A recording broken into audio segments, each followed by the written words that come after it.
Hoy le vamos a presentar el algodón de Cruz del Eje.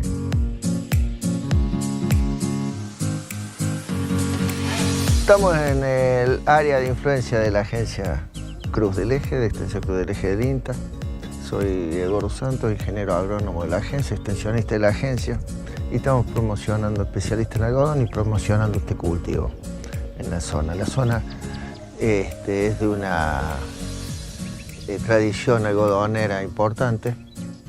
Hasta hace unos 10 años que dejó de producirse el algodón, se perdió el algodón por cuestiones de costos, por cuestiones de tecnología.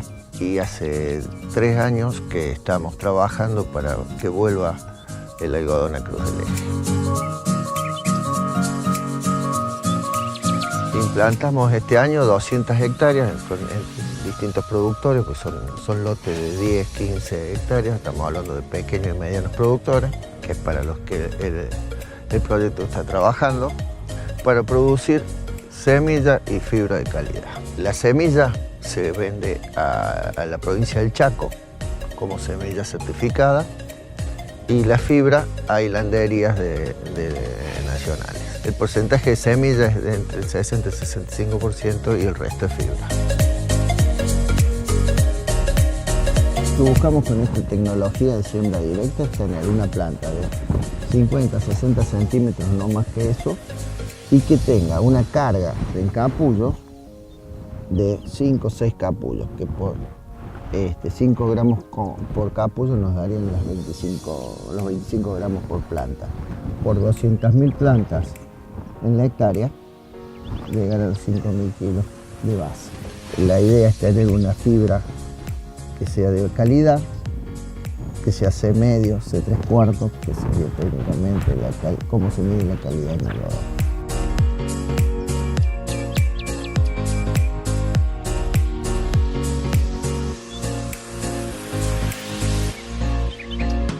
El algodón por sí solo no es hidrófilo. El descarte de la hilandería va a las fábricas que lo hidrofilizan, o sea, que le permiten absorber líquidos, que es el algodón que usamos para la cortadura, los cotonetes. Cuando cosechamos semilla y fibra. Sería un capullo de 5 gramos y la semilla está entrelazada o está unida a la fibra. La fibra es separada de la semilla por los desmotadores en la cooperativa y esta va en paquete de 500 kilos a la hilandería. Se siembra por allá por el máximo octubre y lo estamos cosechando entre las primeras heladas. Por ende nos queda todo el invierno el lote vacío. Las rotaciones pueden ser con garbanzo, puede ser con avena. Como trabajamos en siembra directa, nos da en los ciclos para poder intervenir en el invierno también.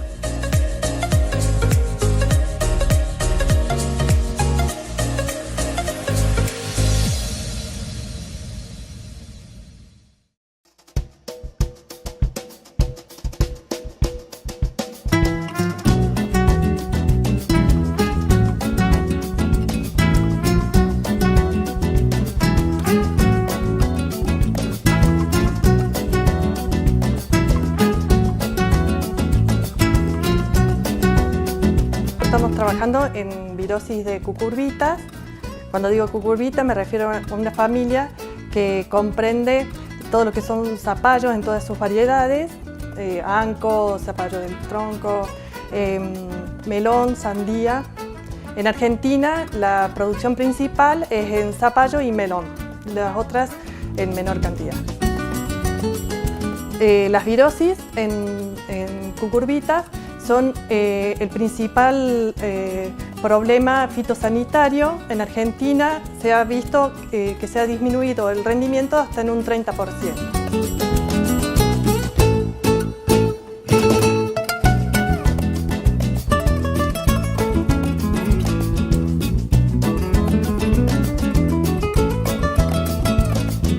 Se puede observar en las hojas, son muy llamativas.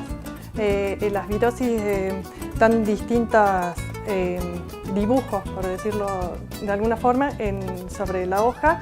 en forma de mosaicos, arrugamientos, deformaciones, ampollados. Son muchas las virosis que afectan a cucurbitas. Generalmente en el campo están coinfectando.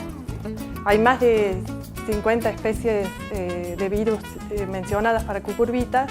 Entonces uno ve los síntomas y puede decir, bueno, es virosis, pero no cuál virus es el que está infectando o cuáles, porque generalmente hay más de uno. No solo en cantidad, sino que el fruto se ve disminuido también en su tamaño y en su aspecto.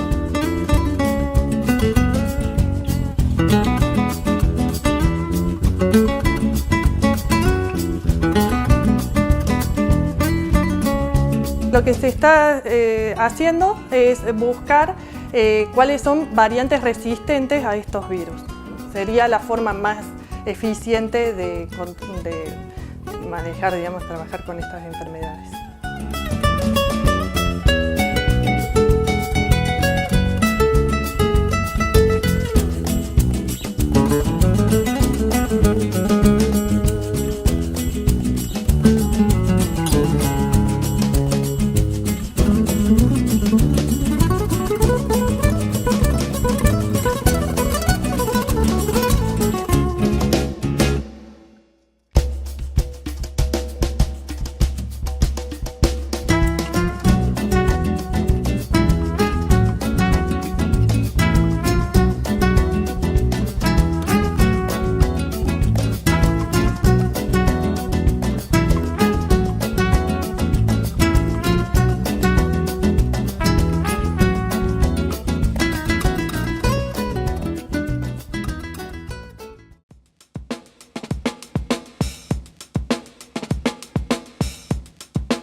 Mi nombre es Pablo Volati, trabajo en la agencia de extensión de INTA Marcos Juárez.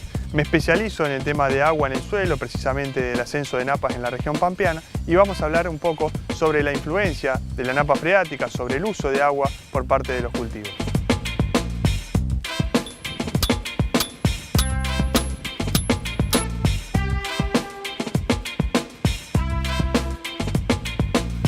El recurso agua en los cultivos o en los sistemas de producción es un recurso de suma importancia. Para ello es muy importante que relevemos el contenido de agua del suelo antes del inicio de cada cultivo o de cada campaña. Para ello el método más común precisado por los técnicos es el método de la toma de muestra con barreno de fertilidad y posterior análisis a través de ya sea de estufa o de microondas. Para ello INTA Marcos Juárez tiene en su web un protocolo para estimar o para calcular de manera precisa estos valores y llegar a un resultado final de un determinado contenido hídrico del suelo.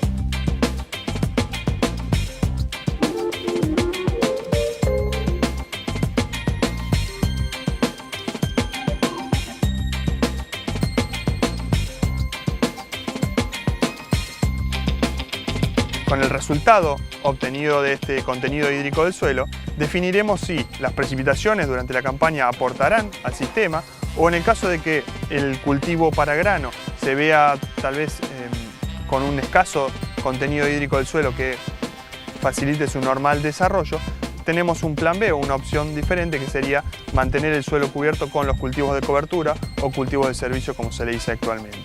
El objetivo sería no dejar el suelo descubierto durante el invierno, ya sea que implementemos un cultivo para grano o un cultivo de cobertura. Los beneficios de estos cultivos, ya sea los cultivos de cobertura de servicio como los cultivos para grano durante el invierno, ya son bien conocidos, pero a modo de síntesis sabemos los beneficios que traen para el control de malezas, sabemos que regulan el ciclo del agua y nos ayudan a reducir o a mitigar los efectos de los excedentes hídricos y por supuesto el aporte de carbono al sistema suelo es muy beneficioso también para mejorar también algunos aspectos como infiltración.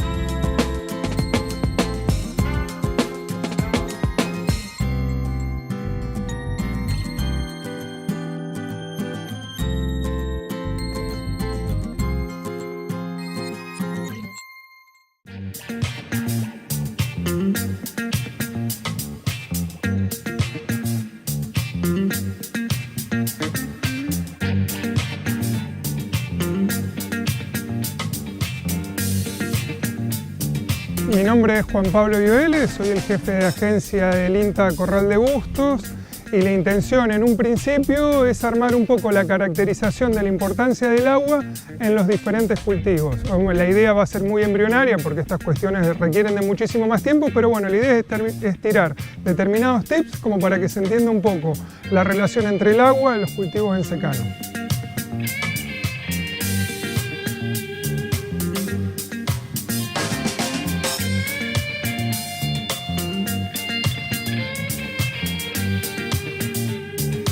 Un tema que nos preocupa siempre es acerca de lo que esperamos a través de los principales cultivos de nuestra zona en función de la oferta hídrica. Recordemos que los cultivos básicamente necesitamos de radiación, principalmente temperatura y agua. Y cuando hablamos de agua en cultivo de secano, que es lo que nos ocupa en la mayor cantidad de superficie, hay recomendaciones que tenemos que tener en cuenta o parámetros generales que necesitamos para la comprensión del cultivo que vamos a hacer. No es lo mismo, por ejemplo, siempre decimos iniciar una soja con el perfil lleno que un maíz con el perfil lleno. No es lo mismo iniciar el maíz con un perfil lleno en diciembre que empezar el maíz temprano en septiembre o agosto con el perfil lleno.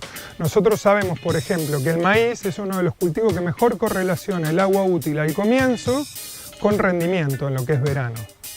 Es un cultivo muy eficiente en transformar ese agua del suelo en rendimientos. La correlación es bastante precisa para lo que es maíz, no así para soja. Cuando soja nosotros obviamente necesitamos de una recarga muy buena del perfil, pero en soja por sus características, por no ser una C4 y por diferentes características en el uso del agua, siempre necesita de precipitaciones cercanas a lo que es su periodo crítico.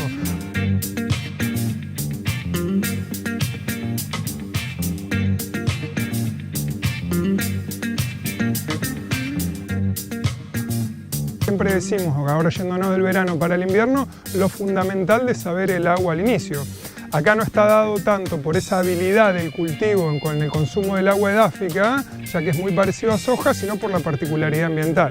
Cuando hablamos de trigo estamos hablando que vamos a un cultivo que lo vamos a incorporar dentro del invierno, otoño-invierno, que son sus mayores momentos de requerimiento, donde la demanda atmosférica no es tan alta, principalmente por las temperaturas.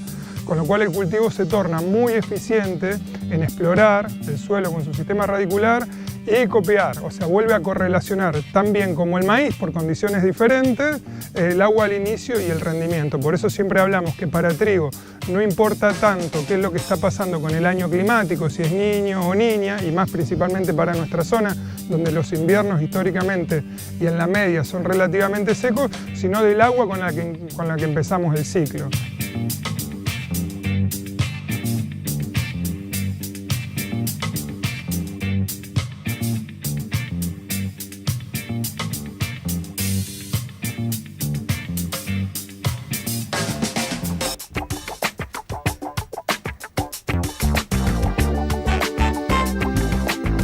La adecuamos a nuestro ambiente, entonces en ambientes en los cuales no sabemos cómo vamos a estar, por ejemplo para junio o julio con ese perfil y hoy lo tenemos muy bien, la intención siempre desde el manejo es arrancar con un cultivo largo que empiece a copiar ese perfil y que a su vez nos dé mayor probabilidad de meter el nitrógeno.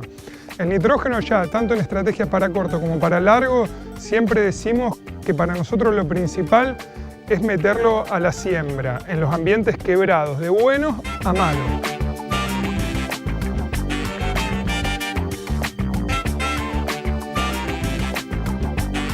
En los ambientes con deficiencia de nitrógeno nosotros ponemos todo el nitrógeno al inicio. Cuestión que por ahí la podemos saltar para cuando vamos a ambientes un poco superiores en los cuales tenga algo de disponibilidad de nitrógeno inicial para su etapa de macollaje y ahí sí, una incorporación más tardía del nitrógeno la puede capturar en encañazón. Pero básicamente como recomendación siempre medir agua, en los cultivos de verano es mucho más importante para maíz que para soja y cuando nos vamos al invierno es vital.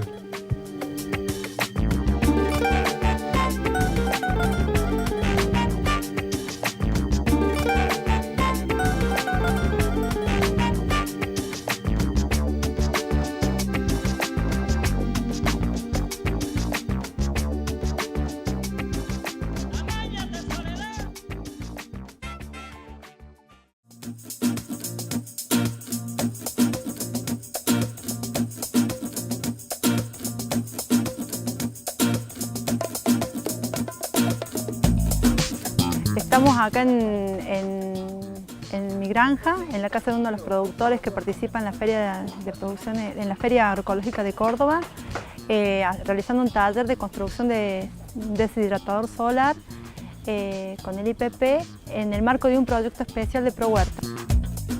Este proyecto especial está pensado desde una comisión que es Comisión de Calidad Alimentaria y Sistema Participativo de Garantías, que tiene como objetivo mejorar la calidad o contribuir a la mejora de la calidad y certificación de los productos agroecológicos y dar valor agregado a aquellos productos que a veces sobran en la feria porque no se venden o porque hay mucha producción en las épocas de verano como verduras, frutas y aromáticas. Entonces pensamos en esta alternativa como el armado de este deshidratador solar. Nosotros creemos que este deshidratador lo puede hacer cualquier productor familiar, cooperativa, lo puede realizar él y la idea es que lo realice. Fundamentalmente fue pensado por el excedente que hay de producción que tiene cada huerta. Entonces ese excedente normalmente se tira, se le da a los chanchos, se lo regala al vecino. Entonces lo que proponemos nosotros con este deshidratador es deshidratar ese excedente y tener un poquito más de tiempo, 6 meses, 7, 8, para poder venderlo. El deshidratador solar consiste básicamente y fundamentalmente de manejarse con la energía solar. Lo único que necesitamos es el sol, no necesitamos enchufar nada, no hay motorcito, no hay nada. El deshidratador se compone de un colector y una cámara de secado donde van los alimentos. El colector recibe los rayos solares, se calienta el colector, el aire que entra por el colector pasa por eso caliente y ese aire caliente sube y pasa por la cámara de secado y deshidrata los alimentos. Con eso logramos sacarle toda la humedad a los alimentos y así poder tenerlos un tiempito más para poder después comercializarlos. Hacemos aromática, nos juntamos los días miércoles, hacemos una pequeña charla y después nos ayudamos mutuamente. Y hoy día hemos aprendido mucho, estamos haciendo un secadero que nos sirve tanto como las aromáticas como también las frutas. Y es bueno participar y nos ayuda porque incluso a veces nosotros tenemos, por general todas tenemos frutas, entonces tampoco se pierde la fruta. Si no la hacemos dulce, la podemos secar para guardar.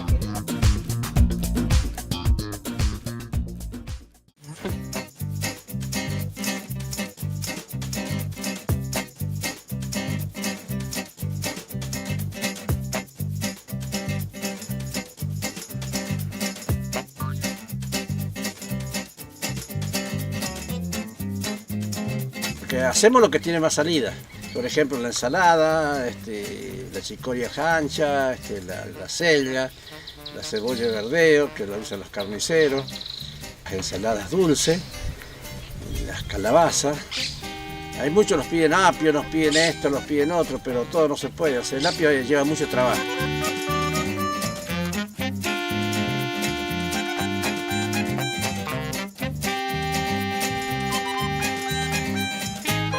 Y aparte está madurado en la planta, que es lo principal. El tomate que vos comprás no tiene el mismo gusto que esto. Esto está madurado en planta, es otra cosa.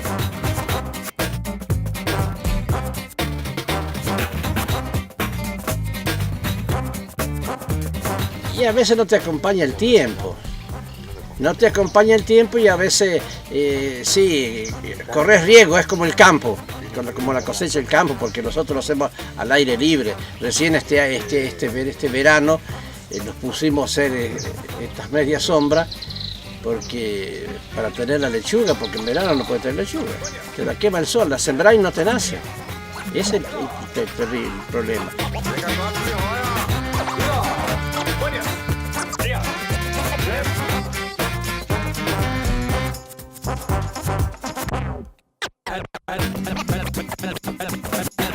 La gente viene a buscarlo acá. Nosotros, bueno, no siendo gente que no puede porque es gente mayor o por trabajo, entonces nos encargan por teléfono y se lo alcanzamos. Pero después aparte, por ejemplo, hay veces que hay sobrante de cosas y las donamos al asilo de ancianos, a la casa del niño, que es una ayuda que hay para los chicos que no pueden, y así lo donamos directamente porque antes de tirarlo es preferible que lo aprovechen ellos. Hay 4 asilos y se les lleva una vez cada uno. Los que en realidad no se comercializan los vamos repartiendo.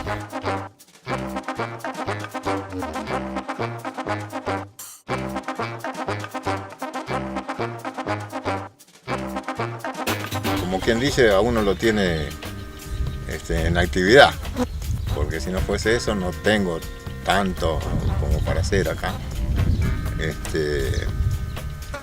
Así que más de todo es eso, que me mantiene en actividad y estamos un rato charlando, un rato bromando, otro rato comentando cómo podemos hacer esto, cómo podemos hacer el otro con el socio. Así se nos pasa el día, si no se hace muy largo.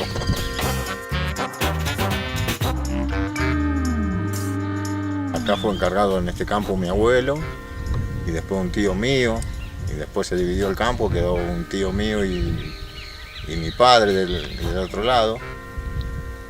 Así que yo nací, me crié acá, inclusive cuando era chico que iba a la escuela paraba acá con mi tío. Mi padre estaba en el campo de acá a 7 kilómetros, y así que yo venía y paraba acá.